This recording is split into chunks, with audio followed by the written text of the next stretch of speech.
안녕하세요. 이상호입니다.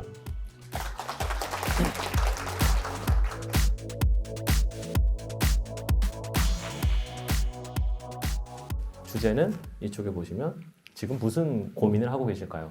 무슨 고민을 해야 되는 거죠. 저분들은 고민을 안 하시겠지만 우리는 고민이 된다는 거죠. 지금 와 계신 분들은 더 고민이 많으실 거죠. 고민이 많잖아요. 그래서 이 고민을 제가 대부분 분들이 생각하시는 고민은 거의 비슷하더라고요. 그래서 그 질문들을 제가 만들었고 거기에 대한 답을 좀 해드리는 시간으로 하겠습니다. 휴지에 보시면 주택시장 안정화 방안에 대한 지금 내용 중에 사실 요거는 지금 귀에 거의 안 들어오죠. 이런 분양가 상한제 지역이 확대되든 말든 뭐. 왜냐면 여기 지금 대충 보니까 청약하고 상관없는 분들이 훨씬 더 많으시거든요. 가점 50점 정도 안 되는 분들. 얼굴에 써있죠, 요즘엔 보자마자. 너는 40점짜리 인간이야. 이럴 수 있잖아요. 이게 농담이 아니라 진짜 40점이에요. 그러면 청약이 안 되잖아요. 84점 만점 구조에서. 딱 보셔도 이분은 왠지 무주택의 냄새가 좀 나고 가점도 75점이 되는 걸 이런 분들은 되는 거고 그러면은 꼭 내년에 하셔야 될 건 뭐냐? 힐스테이트를 청약하시면 되는 거죠. 된다는 거죠. 턱턱턱 된다는 거죠. 거기다가 내년에 아주 좋은 힐스테이트 물량들이 내년에 상당히 많이 분양이 준비되어 있으니 청약을 꼭 하시면 됩니다. 근데 그렇지 않은 분들은 어떻게 할 거냐는 거죠. 그런 분들이 고민인 거죠. 그래서 그런 분들이 지금 가진 고민들을 하나씩 풀어드리겠습니다. 네, 질문 첫 번째부터 해보겠습니다. 올해 시장 어땠나요를 말씀드려야 되는데 작년에 무슨 일이 있었죠? 충격적인 일이 하나 있었잖아요. 작년 겨울은 편하지 않았잖아요. 올해는 지금하고 마음가짐이 비슷했잖아요. 9.13 대책이 가을에 나왔잖아요. 9.13 대책이 나오고 나서 한 11월, 12월 달까지 그럼 내년도는 어떻게 해야 될까요? 라고 얘기를 꺼내면 무슨 답이 나왔었죠? 다 빠진다고 그랬어요. 이제 와서 보면 이거 부끄럽습니다, 사실. 저도 부끄러워요. 그냥 많이 틀렸거든요. 저도 올해 8% 이상 오른다고 했었는데 4% 정도밖에 안 올랐거든요. 그래서 되게 좀 부끄러운 점이 없지 않아 있는데 왜 이렇게 연말쯤 되면 다음에 대한 뷰들이 부정적일 수밖에 없느냐. 이런 것들을 저희가 곰곰이 생각을 해봐야죠. 그래서 그 다음 해에 대한 생각들을 너무 부정적으로 생각하실 필요도 없고 너무 낙관적으로 생각하실 필요도 없어요. 근데 지금 상황은 좀 달라진 거죠. 뭐냐면 바로 직전에 뭔가 지금 변화가 생겨날 것 같은 정책이 나왔으니까. 그러면 진짜 지금 고민할 건 뭐냐? 이 정책이 어떻게 시장에 영향을 줄 거냐를 고민하셔야지. 딱 그 듣는 순간 15억 이상 주택은 뭐 이런 얘기만 들으시면서 망했다. 이렇게 생각하시면서 자포자기 하실 분들이라면 여기 오지도 않으셨겠죠. 저는 지금 되게 고무돼 있다는 게 두 번째 이유가 자리도 자리고 회사도 회사지만 이렇게 많은 분들이 이런 내용에 절망하고서 그냥 포기하는 게 아니라 지금 여전히 뜻을 갖고 있고 상당히 그런 의지를 갖고 계신다는 게 너무 좀 기뻐요. 이렇게 빠진다는 얘기를 하는 게 생각보다 무지 힘들다는 거 저는 계속 반복적으로 말씀드리고 있습니다. 부동산 시장, 특히 주택 시장이 하락전환할 거라는 얘기는 진짜 조심해서 해야 된다고 저는 생각을 해요. 왜냐하면 결국 그 주택을 소비할 수 있는 사람들이 소비력이 있냐 없냐인데 문제는 항상 나 말고 다른 사람은 다 부자거든요. 항상 나만 가난하거든요. 항상. 이상해요. 친구 집들은 항상 집도 잘 살고 청약도 잘 되고 다 잘 되는데 우리 집만 이상하게 잘 안 되거든요. 근데 그거 팩트예요. 항상 나만 잘 안 되는 거예요. 나만 일이 안 풀리고요. 항상 나만 잘 안 돼요. 옆집들은 생각보다 잘 된다라는 거. 그래서 항상 내 기준 말고 좀 일반적인 다른 사람들, 정말 막 그 국지적인 사례 가지고서 내 친구 중에서 제일 안 되는 친구 아니면 제일 잘 되는 사례만 이렇게 들어서 설명하려 하지 마시고 좀 일반적인 사례들. 그리고 그러면 도대체 내가 꿈꾸는 지금 내 현재 상태가 아니라 내가 인생에서 바라는 그런 대상들은 도대체 누가 소비를 하고 있을까를 생각해 보시면은 그 사람들 어려울까? 그 사람들 많이 어려울까? 이런 거 생각해 보시면 답이 좀 더 쉽게 나와요. 항상 다른 사람 기준에서 생각해 보시면은 그 다음의 전망도 생각보다 어렵지 않게 할 수 있다고 생각이 됩니다. 3.9% 11월 달까지 3.9%니까 이번 달 뭐 지금 분위기가 이러니까 뭐 많이는 안 오르겠죠. 그래서 4% 언저리서 마무리하지 않을까 생각이 됩니다. 요런 거를 좀 주목해 보셔야 돼요. 사실은 대전이 11% 가까이 올랐고 광주도 5.3%, 대구도, 전남은 딱히 대도시도 없어 보이는데 전남도, 세종시도, 근데 이제 강원도, 충남, 충북, 경남, 경북, 울산, 부산 이 경기가 안 좋잖아요. 지방시장 안 된다는 말도 다 거짓말이죠. 지방도 지방 나름이고 서울도 서울 나름이더라. 너무 이분법으로 생각하실 필요도 없어요. 요즘 자꾸 다 서울만 보고 계시는데 작년도 9.13 이후의 분위기 어땠죠? 좀 이따 보여드리겠지만 상반기 장은 확실히 지방 위주였거든요.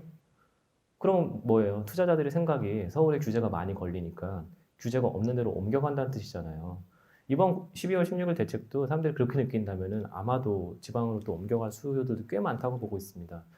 지금 대구 수성구를 제외하면 지방시장에서 대구 수성구와 세종시만 제외하면은 지금 규제 지역이 없죠.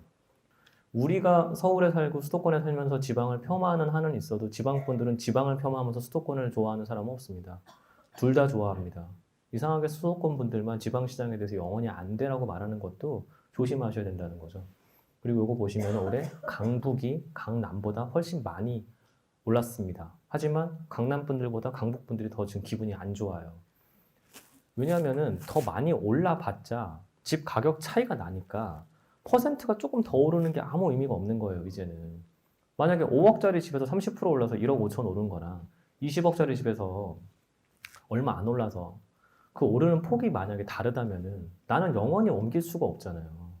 1주택 구조에서 이렇게 아무리 상승률 차이가 극명하게 난다 하더라도 안 되면 안 되는 이런 상황들을 사실 타개하기 위해서 다들 2주택도 가고 3주택도 가서 이걸 잘 옮기려고 하는 그분들이 뭐 대단한 투기 세력들도 아니고 나 한번 이사 가보려고 머리 써서 해본 것들을 지금 이렇게 어려워지게 한다면은 지금 거기다가 15억 이상 주택들에 대해서 주택 구입용 잔금 대출이 안 나오는 이런 상황들은 정말 힘들죠. 이사를 갈 방법이 없습니다. 아까 제가 말씀드렸던 얼굴에 70점 이상이라고 써 있는 분들은 청약시장에 본격적으로 빨리 뛰어드셔야 될 것 같고 아닌 분들은 또 다른 답을 찾으실 상황이다 저는 생각이 돼요. 이게 상반기와 하반기인데요. 올해 상반기는 보시면은 서울이 안 올랐어요. 0.37% 하락했습니다. 그런데 그 와중에도 강북은 올랐죠. 그럼 뭐냐면 올해 상반기가 계속 강남권이 안 오를 수 있을까를 고민했었어요. 지금 오히려 결론으로 생각해 보시면은 그때 여기를 사야 되는 거 아니었을까? 이제 와서 드는 생각이죠. 강북은 계속 좋았으니까 규제가 걸렸어도 9.13이 걸렸어도 강북 인기 지역들은 계속 강했었으니까요. 이럴 때가 이제 하반기가 되니까 이게 바뀌었잖아요. 6월달 이후부터는 확실히 이런 지역들이 많이 오릅니다. 또 재밌는 건 뭐죠? 상반기는 지방에서도 광주와 전남이 가장 강했었는데 대전으로 바뀌었어요. 항상 우리는 지금 오르는 거에 관심들이 많으신데 사실은 오를 거에 관심을 두셔야 되는 거잖아요. 투자자들 입장에서는. 이거는 사실 1주택자랑 아무 상관없습니다. 투자자들 입장에서는 꼭 제일 센 놈들만 계속 보는 게 맞느냐도 한번 좀 곰곰이 생각해 보실 부분이죠. 그래서 저는 이런 지역들, 1등 지역들도 중요하지만 그럼 2등 지역들에서 다음에 한번 크게 날 수 있느냐 이런 가능성들을 좀 계속 보셔야 돼요. 그래서 저는 2등 지역 혹은 3등 지역 이런 데서 1등으로 올라갈 수 있느냐 혹은 2등을 계속 유지할 수 있느냐 이런 정도로 그러니까 결국은 뭐냐면 내가 꼭 1등 할 필요 없는 거죠. 한 2등만 해도 충분히 수익률이 나올 수 있다면은 그런 쪽으로 조금 더 편하게 가시는 것들도 답인 것 같습니다. 물론 투자자들 얘기입니다. 1주택자들은 전혀 관계없는 얘기입니다. 9.13 대책은 너무 충격적이어서 이건 뭐 한마디만 드리면은 세금 많이 내고 대출 안 된다. 이번 12월 16일 대책은 대출이 더 안 나오고 세금은 더 많이 낸다. 9.13 대책의 약간 더 강화 버전이에요. 제가 보기에는. 그러니까 9.13 대책을 느끼신 분들 입장에서는 좀 더 세구나 정도를 받아들이셔야지 망했다 이렇게 생각하시면 안 된다는 거죠. 근데 지금 언론 기사들이 다 망했다 쪽으로 나오고 있어요. 지금 뭐 계약은 했는데 잔금을 못 치러서 뭐 지금 계약이 깨지겠네 어쩌겠네 뭐 그런 얘기들이 많이 나오고 있는데 제가 봤을 때 그 일부의 사례들도 맞긴 하지만 그런 것들을 꼭 그렇게만 들으실 건 아니라고 생각이 됩니다. 보유세는 진짜 많이 내셔야죠 이제. 내년부터 뭐 진짜 많이 내라고 그러잖아요. 사실 여기서 핵심은 또 뭐냐면 종부세를 내면서까지 버텨야 되느냐 아니면 종부세 걱정이 되니까 팔아야 되느냐 이거는 곰곰이 생각해 보세요. 장을 위로 보시는 분들이라면 당연히 안 팔 거고 장이 안 오른다고 보시는 분들은 팔 거 아니겠습니까? 일단 보유세 부분은 좀 내게 되더라. 그럼 내게 되면은 캐시플로우가 있어가지고 세금 걱정이 있지만 그 정도를 낼 수 있는 분들은 다 버티실 거고 아니신 분들은 팔겠죠. 근데 이 종부세가 사실 요즘 되게 화두이기 때문에 내년도에 얼마까지 나올지 잘 모르겠어요. 요즘 계속 정부에서 안도 나오고 있긴 한데 지금 여기 보시는 것처럼 세부담 상한선이 300으로 열려 있기 때문에 공시지가를 계속 끌어올리고 공정시작가의 비율을 계속 끌어올려서 정말 몇 년 뒤에는 강남에 아파트 하나 있으면 한 4천씩, 5천씩 내게 될 거냐. 되게 고민스러운 부분입니다. 진짜 그렇게 나올지도 한번 지켜봐야 되겠죠. 대출은 뭐 계속 안 되죠. 계속 안 됩니다. 계속 안 돼서 뭐 이것도 다 더 강화된 건데 문제는 이 전세자금 대출에 대해서 이번에 또 여러 가지 그 강화를 했잖아요. 그러면 내년에 전세 가격이 안 오를 거냐? 사실 저는 이거랑 상관없이 내년도는 전세 가격이 좀 많이 오를 것 같아요. 전세 가격 올라가는 장이 되게 불안하다고 저는 생각을 하는데 2020년은 다른 호재 상황 다 떠나가지고 전세 가격이 오를 가능성이 높다는 것만 꼭 기억해 두셨으면 좋겠습니다. 사실 지금도 오르고 있고 요즘 전세 세입자들 같은 분들은 이번 봄에 어떻게 올려줘야 되나 고민하실 분들도 꽤 많으실 거예요. 그만큼 지금 전세 가격이 좀 많이 오르고 있습니다. 이때 무슨 얘기 나왔죠? 주택 임대사업자 제도가 이렇게 축소가 되니까 혜택이 축소가 되니까 비조정 지역에 수도권 6억 이하에 85제곱미터 이하를 사자는 이 귀신들이 막 나타나기 시작을 했어요. 저는 저런 결정을 내리라고 말씀드리는 걸 별로 좋아하지 않습니다. 왜냐하면 저기가 오르면 저기도 규제 지역이 돼요. 항상 그런 식이잖아요. 이게 비규제만 돌아다니시다 보면은 언젠간 규제에 걸리게 돼 있습니다. 저는 그것만 찾아다니시는 것도 옳지 않은 것 같아요. 지금부터의 이제 투자 방법은 뭐냐면 세금 좀 내자는 겁니다. 세금 내고 절대 비과세로만 돌아갈 생각하시면 절대 못 피하실 거예요. 세금은 내야 되는 거다 생각하시고 적절히 내는 선에서 내가 답을 찾아야지 절대로 비과세에서만 돌겠다. 대표적인 비과세가 뭐죠? 1주택자들 한시적 2주택 노리시는 거잖아요. 아까 한시적 2주택으로 가시면은 더 좋은 동네로 상급지로 이주는 이제 어렵습니다. 잘 한번 생각해 보시면 좋겠습니다. 서울 아파트는 이렇게 올해 4월 달까지 빠졌고요. 5월 달부터 조금 올라가는 것 같더니 6월, 7월, 8월, 9월, 10월, 11월까지 계속 올라가고 있습니다. 내년도는 한 4% 정도 오르지 않을까 예상을 하고 있는데요. 올해 좀 못 맞춰가지고 일단 좀 맞춰보고자 하는 의지가 강합니다. 일단 낮게 부르는 거죠. 저 사실 작년에 올해 2019년도에 대해서 되게 낮게 부른 거거든요. 왜냐면 지난 여기 4년간 가장 낮은 상승률인 8%를 전망을 했었는데 1, 2, 3, 4월 달에만 안 빠졌어도 한 6, 7은 됐을 것 같은데 1, 2, 3, 4월 달에 좀 생각보다 오래 갔어요. 이 오래 간 이유가 제가 요즘 들어서는 아니고 사실 요 4월 달쯤에 느낀 게 있었는데 사람들이 청약을 이렇게 기다릴 줄 몰랐다 였어요. 그래서 저는 설날 딱 끝나면 그때부터 살 줄 알았거든요. 왜냐면 좀 9월 때부터 오래 쉬어가지고 한 4달 쉬면 될 줄 알았는데 6달을 쉬더라고요. 근데 그랬는데 올해 청약이 하나도 안 나왔어요. 사람들이 생각했던 거. 맞죠? 나온 거 올해 거의 없죠? 네, 그래서 그렇습니다. 내년도는 여기가 쉴 거냐? 지금 그게 지금 다들 궁금하신 거죠? 작년에 913 나오고, 사실 913 나오고도 올랐거든요? 9월달, 10월달도 오르다가 계속 좀 가다가 갑자기 연초에 안 됐었거든요. 연초에 온갖 신문들에서 다 올해 청약이 너무 많다 그러니까. 그럼 내년 나올 거냐? 이것도 상당히 지금 궁금한 점이죠. 특히 내년도 4월 28일인가요? 그 언저리까지 해야 분상제를 피할 수 있는 몇 개 단지들이 그 전에 입주자 모집권을 낼 거냐 말 거냐.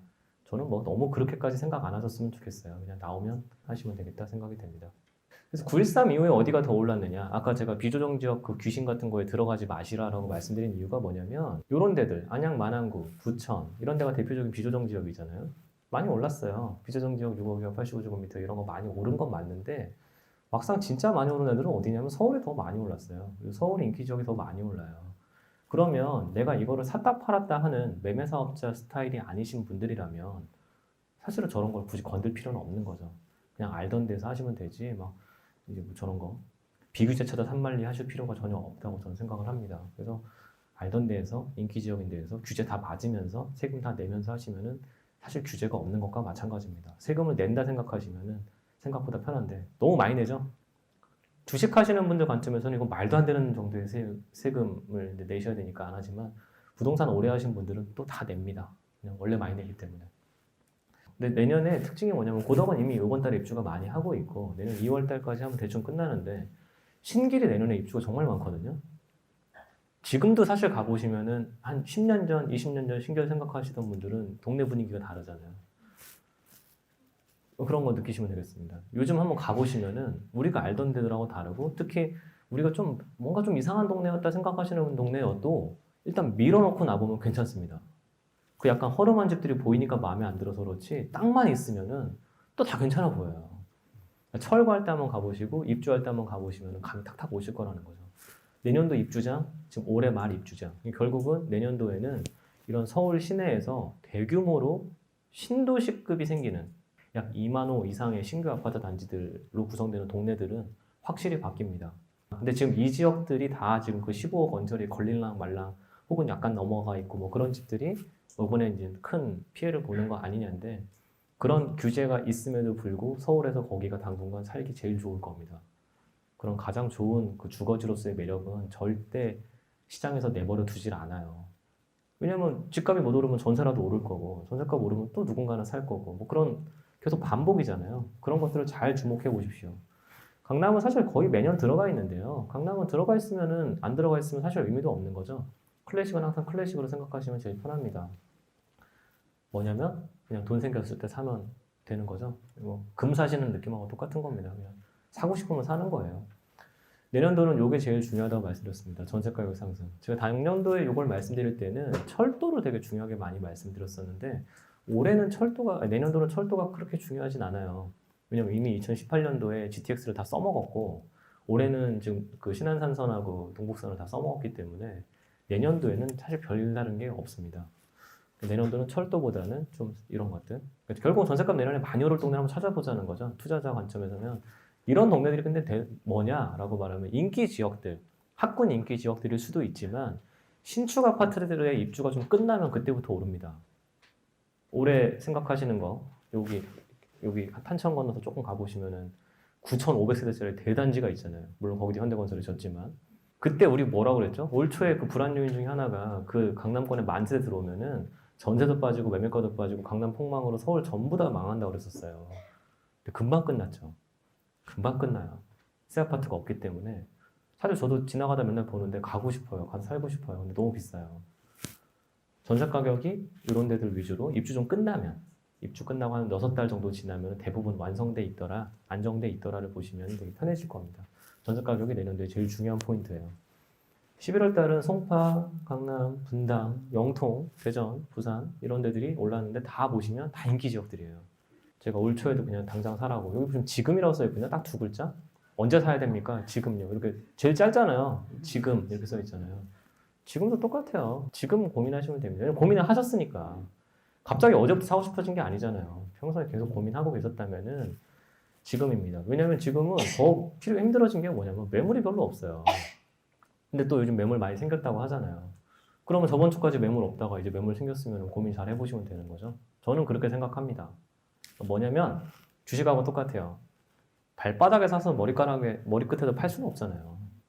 여기 무릎에 사서 어깨 정도에 판다는 그 투자의 불문율이 있는 것처럼 저희는 진저점도 확인할 수가 없고 진고점도 확인할 수가 없어요. 그러면 적절할 때 하셔서 하는 거죠. 뭐냐면 즉 지금부터 올라갈 수 있느냐 내려갈 거냐 일단 그 판단이 첫 번째고 그럼 어디까지 갈 거냐 그것까지 생각해 보시면 답은 쉽게 나옵니다. 세 번째 질문. 이제 12월 16일 이제 안정화 방안인데 대책에 대해서 어떻게 봐야 될 거냐. 12월 16일 대책은 아까 말씀드린 것처럼 9.13 대책의 좀 더 강화된 버전이에요. 듣자마자 와 이런 느낌이 들어요. 진짜 압도되는 거죠. 강도들이 막 있으니까. 그렇다고 그 강도에 이렇게 락다운돼서 이제 다운될 만한 건 또 아니었다고 생각이 돼요. 이미 9.13을 다 겪으셨기 때문에. 그러니까 뭐냐면 이것도 마찬가지로 너무 그렇게 우악 이렇게 하지 마시고 포기하지 마시라는 거죠. 이건 너무 많죠. 보지 마세요. 예. 그냥 색깔만 보세요. 색깔. 빨갛죠, 빨갛죠. 예. 15억 원. 계부로 한 15억 정도 된다고 그러면은 15억짜리 집은 살 수는 있는데 그 집에 들어는 못 가요. 왜냐면 주택 구입용 목적이니까. 대출 없으신 분들은 하면 되죠. 이게 요즘 언론에 많이 나온 현금 있으신 분들은 그냥 편하게 가서 사시면 되는 부분이 되겠습니다. 9억 이하분에 대해서도 투기지역과 투기과열지구는 40%밖에 대출이 안 나오는 것도 사실은 본인 자산이 상당히 많이 이렇게 억제되고 있는 거잖아요. 왜냐면 내 자산이고 내가 세금을 충분히 내고 있는데 내가 돈 필요할 때 돈을 못 만들면 자산이 아니잖아요. 팔면 그럼 돈이 생기냐? 팔면 세금을 또 많이 내잖아요. 그래서 다들 필요로 하는 게 담보대출이고 여기 회사원들은 안 느끼시겠지만 자영업자들은 급전이 많이 필요해서 집을 잡았다가 담보 잡았다가 놨다가 담보 잡았다 하는데 이렇게 해서 돈이 안 빌려지면은 그럼 뭘 빌려야 되냐는 거예요. 그러니까 세금을 많이 내는 자산이 현금화도 안 된다고 생각을 해버리면은 갖고 계신 분들이 되게 복잡한 거예요. 이게 지금 되게 제가 봤을 때 제일 고민인 것 같아요. 9억 초과분에 대해서 20%. 9억 초과분에서 20% 걸면요. 아무리 비싼 집이어도 대출 총액이 얼마가 안 돼요. 대충 보시면 대충 계산해보면 되시죠? 한 5, 6억 정도밖에 안 나와요. 많이 하셔봤자. 상호금융권 주택담보대출이라고 하면 어렵지만 새마을금고, 신용협동조합에서는 대출이 또 그동안 잘 됐었는데 이것도 좀 관리 감독을 하겠다. 올해 시장에 대해서 이게 좀 많이 말들이 많았거든요. 금감원 감독 하에 있는 이금융권까지는 담보대출이 다 이게 많이 막혔었는데 뭔가 좀 뚫려 있는 게 있었더라. 뭐 이런 것들 때문에 많이 또 이제 또 탈출구가 있었다고 생각하시는 분들이 많은데 이건 좀 고민이 되는 것 같습니다. 전세자금 대출은 여기 보시면 집을 사면 앞으로 새로 받으시는 분들은 지금 있는 분들은 상관없고 앞으로 전세자금 대출을 새로 받으시는 분들은 만약에 집을 시가 9억 원 이상 되는 초고가 주택을 사시면 곧바로 회수. 집을 사는 순간 나가라는 거죠. 그럼 이 사람들은 세입자로 있었던 사람들인데 저 사람들은 사면 거기에 입주하는 수밖에 없잖아요. 집을 갖고 있어도 내가 다른 집에 들어가고 이 집을 투자 목적으로 살 수 있는 게 아니니까 그 2주택 이상이 되면 그러니까 1주택자 같은 경우도 나오긴 나오는데 사지 마라는 거죠. 뭐 잘 들으시면 되겠습니다. 대출 회수된대요, 앞으로는. 앞으로는 이제까지는 만기 연장을 제한한 거였는데 그 다음번엔 안 해준다 했는데 대출이 곧바로 회수되면은 되게 피곤하죠. 저라면 저는 수많은 전세 세입자들이 그냥 살던 집 사실 것 같아요. 왜냐하면 지금 전세 사시는 분들이 다 되게 좋은 아파트에 전세 살고 계시거든요. 그야말로 새 아파트. 새 아파트가 너무 없으니까 새 아파트 전세 가격이나 지금 인기 지역 전세 가격이나 어디가 더 높은 것 같으세요? 새 아파트 전세가 훨씬 높죠.